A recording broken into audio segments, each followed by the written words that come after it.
এখনো যখন নারীর জন্য আলাদা আসনের কথা চিন্তা হয়, এখনো যখন সংরক্ষিতর কথা চিন্তা হয়, তখন আমরা মনে হয় যতদিন এই সংরক্ষিত শব্দটা থাকবে ততদিন নারী তার ন্যায্য জায়গায় ন্যায্য হিস্সাটা থেকে বঞ্চিত হবে। খুব একটা হুলস্থুল হয়ে গেছিল, বিশেষ করে অভ্যুত্থানের পরে যে অনেক বড় বড় পরিবর্তন আসবে। তার মধ্যে একটা হবে যে নারীদের জন্য যে সংরক্ষিত আসন রাখা হয়েছে এটা ডাইরেক্ট ভোটে করা হবে, সংরক্ষিত না। আর একটা হয়েছে যে 50টা আসন কেন 100 করা হবে, গ্র্যাজুয়ালি ধীরে ধীরে এটা সমান অথবা ওপেন থাকবে, যেন নারী পুরুষের কোনো আলাদা ব্যাপার থাকবে না। সংস্কার কমিশনেও এটা মানে ঐক্যমত্য কমিশনে এই কথাগুলো উঠেছে, আলোচনা হয়েছে এবং শেষ পর্যন্ত যেটা হয়েছে সেটা তো দেখলেনই।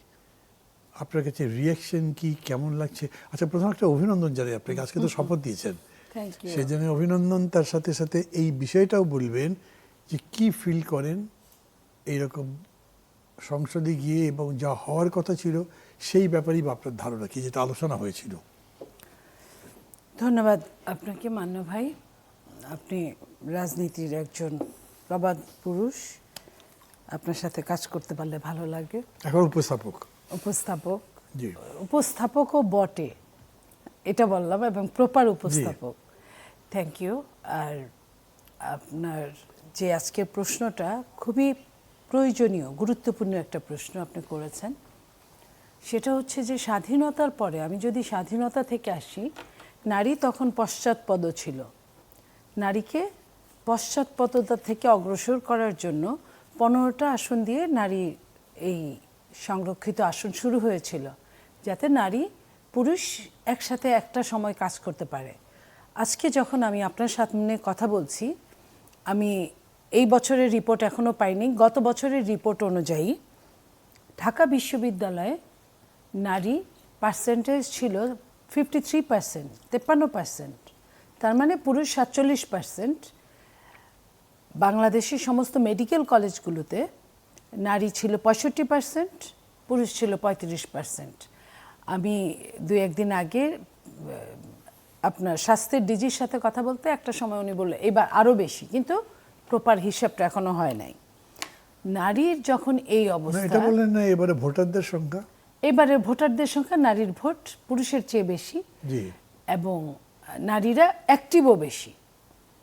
যখন এই অবস্থা, তখন যখন আপনারা পুরুষকুল, আমি মাইন্ডসেটের কথা বলবো, আপনাদের মাইন্ডসেটটা ওই জায়গাটায়, সরি আমি আপনাকে বলছি না কথাটা, আমি পুরুষদের বলছি। তখন নারীদেরকে এখনো 2026 সালে যখন নারীরা এতটা অগ্রসর এবং শিক্ষায় ম্যাক্সিমাম কলেজ বিশ্ববিদ্যালয়গুলোতে পুরুষের সাথে নারীরা কোথাও কোথাও ক্লাসে পার্সেন্টেজে এগিয়ে। আগে তো কমার্স ফ্যাকাল্টিতে দেখাই যেত না নারী, হাতে গোনা যেত 2-4 জন, এখন কিন্তু ওইখানে বেশি। তো সেইখানে এখনো যখন নারীর জন্য আলাদা আসনের কথা চিন্তা হয়, এখনো যখন সংরক্ষিতর কথা চিন্তা হয়, তখন আমরা মনে হয় যতদিন এই সংরক্ষিত শব্দটা থাকবে ততদিন নারী তার ন্যায্য জায়গায় ন্যায্য হিস্সাটা থেকে বঞ্চিত হবে। কারণ আপনার সব কিছুতে, এই যে বিশ্ববিদ্যালয়গুলোর কথা আমি বললাম, এখানে ভর্তির জন্য কিন্তু নারীর কোনো কোটা ছিল না। এবং কোটা আন্দোলনে সবচেয়ে অবাক করার বিষয়, নারী কিন্তু কোনো কোটার জন্য বায়নাও ধরে নাই। কোটা থাকুক বা না থাকুক তাতে নারীরা কিছু বলে নাই। কোনো নারী দাঁড়িয়ে বলে নাই আমাদের এই কোটাটা রেখে দিতে হবে। এই যে নারীর মেন্টালি স্বাবলম্বী এবং বাহ্যিক স্বাবলম্বী, এই স্বাবলম্বীর পরেও যখন আমাদের পুরুষশাসিত সমাজ নারীকে একটা বিশেষ দৃষ্টিতে দেখে, তখন আমরা এই জায়গায়, আমার ধারণা মনিরা আরেকটা দলের নারীদের চিফ, আমার ধারণা ওরও এইখানে কোনো প্রশ্ন নাই। এই একটা জায়গায় আমরা সবগুলো নারী, সবগুলো দলের এই একটা জায়গায় এক কথা বলতে পারি, অ্যাকসেপ্ট জামাত ইসলামী ছাড়া। তাদের যত রকম টর্চারই হোক, তারা বলবে এটাই বেস্ট, সেটা আলাদা জিনিস। তারা ওইভাবে হীরক রাজার দেশের মতো তারা মানুষ হয়েছে, আমি ওইটা নিয়ে কথা বলতে চাচ্ছি না। এখন আমার কথা হচ্ছে, এই যে 100টা আসন মান্না ভাই আপনারা আমাদের জন্য ঠিক করলেন, আমাদের সঙ্গে কথা বললেন না, নাম্বার 1। নাম্বার 2, 100টা আসন ঘূর্ণায়মান পদ্ধতিতে হবে। মানে আজকে আমি মনিরা এক এলাকায় থাকি, সাপোজ আমি যদি এইবার নির্বাচন করি, নেক্সটে মনিরা করবে, তারপরে আবার ঘূর্ণায়মান যদি আমি হই, যদি বেঁচে থাকি, যদি সুস্থ থাকি, আবার আমি করব বা করব না, বা দল অথবা যার সাইমা ডিসিশন। করবে। হ্যাঁ, তো এটা একটা পুরুষের জন্য এটা হয় না, তাহলে নারীর জন্য কেন হবে? আমি যখন রাজনীতি করি, মান্না ভাই, হতে পারে আপনার দলের চিফ, বাট আমি তো আপনার প্রত্যেকটা মিছিল মিটিংয়ে অগ্রভাগে থাকি। আমাকে আপনি কি কথা বলে বঞ্চিত করবেন? প্রত্যেকটা মানুষ কি চায়? প্রত্যেকটা মানুষ তার প্রমোশন চায়, ডিমোশন চায় না। তো আপনি প্রমোশন না দিতে পারলেও আপনি তো ওই জায়গাটায় রাখবেন, স্টে করাবেন। আপনি ডিমোশন দিতে পারেন না। আমি একটু আপনাকে একটা কথা বলি এখানে, মানে আপনাকে সাহায্য করার জন্য। এই যে ঘূর্ণায়মান পদ্ধতির কথাটা কেউ কেউ বলেছিলেন, কেন 50 থেকে যদি 100টা করেন, তাদের যদি ডাইরেক্ট ইলেকশন হয়, কনস্টিটিউয়েন্সিটা সেট করবেন কীরকম করে? এখানে 300 জন পুরুষ সদস্য, 100 জন নারী সদস্য, 3 গুণ বেশি পরিশ্রম, 3 গুণ বেশি অর্থ, ইত্যাদি ইত্যাদি। অতএব যদি এরকম হয় যে 300 জনকেই নিয়ে, আমি তো 100 জন নিলাম, পরের বারে রোটেশন করে 300 জনকে কাভার করলাম, এটা একটা কথা হয়েছিল, কিন্তু এটা তো শেষ পর্যন্ত অ্যাগ্রি হয়নি।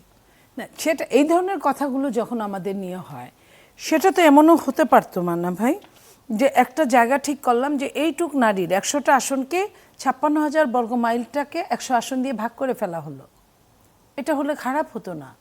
হ্যাঁ, এখানেও পরিশ্রম বেশি। আরেকটা যেটা ইম্পর্টেন্ট জিনিস সবচেয়ে, সেটা হলো যে আমাদের নারীরা স্থানীয় সরকারে কিন্তু আপনার ইলেকশন করা, আপনি কি বলেন, সদস্য, কমিশনার, কিংবা আপনার উপজেলা ভাইস চেয়ারম্যান, হ্যাঁ, তো এই যে তাদের জন্য যে সিটটা বরাদ্দ, তাদের কিন্তু কোনো বাজেট নাই, সেটা নিয়ে কোনো আলোচনাও হয় না। তো এই যে বাজেট নাই, অথচ তাকে কিন্তু 3টা আসনে নির্বাচন করতে হচ্ছে। একটা আসনে, জেনারেল আসনে, একজন পুরুষ ইলেকশন করে সে তার বাজেটে পাচ্ছে, সে যা পাচ্ছে, সেই পুরুষটা যদি তাকে কনসিডার করে, মিনিমাম মানে কিছুটা যদি সহানুভূতির দিকে তাকায়, না দিলে কিচ্ছু করার নাই, তাহলে ওই নারীটা কিছুটা পেতে পারে। তাহলে আপনার এই নির্বাচনের কি দাম আছে আপনি বলেন? এতগুলো বছর নারীরা নির্বাচন করছে, তারপরেও কিন্তু তাদের জন্য আলাদা কোনো বাজেট হয় নাই। তো এই যে আমরা সারাদিন আমরা কাজ করে ওই যে ওই খেলাটার মতো, যে আমি এই আঙ্গুলে খেললাম, ধরতে গেলে এই আঙ্গুল, আমাদের দেখে নিজেদের কিন্তু এইটাই মনে হয়। আমি জানি না যে এই কথাগুলো বলার জন্য আমাদের পুরুষ ভাইয়েরা, পুরুষ নেতারা কষ্ট পেতে পারেন, যে খামোশ মনে মনে বলতে পারে, কেউ প্রকাশ্যে বলতে পারে, বাট আমি তো যা পাওয়ার পেয়েছি, যা পাই নাই, কিন্তু আমার ছোট যারা আছে তারাও পাবে না, এটা তো হতে পারে না। আমরা ওই প্রতিবাদটা অব্যাহত রাখতে চাই। জি।